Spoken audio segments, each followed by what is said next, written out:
સુરત શહેરના નગર પ્રાથમિક સ્કૂલના શિક્ષકોની અનોખી પહેલ।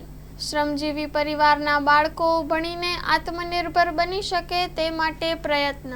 આ ભગીરથ કાર્ય સરકારી સ્કૂલના શિક્ષકો કરી રહ્યા છે।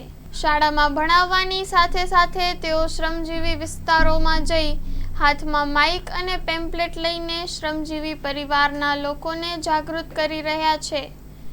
પોતાના બાળકોને સરકારી શાળામાં ભણવા માટે મોકલે તે માટે અપીલ કરવામાં આવી રહી છે।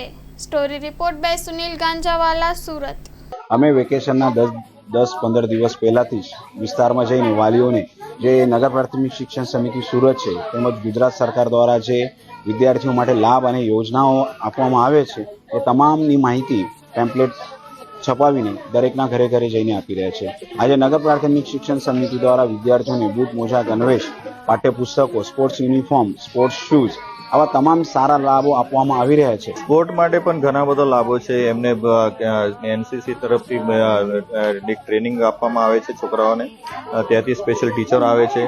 તેમજ દિવ્યાંગ બાળકો માટે પણ એક ટીચર સ્પેશિયલ છે, એ પણ દર ગુરુવારે આવે છે।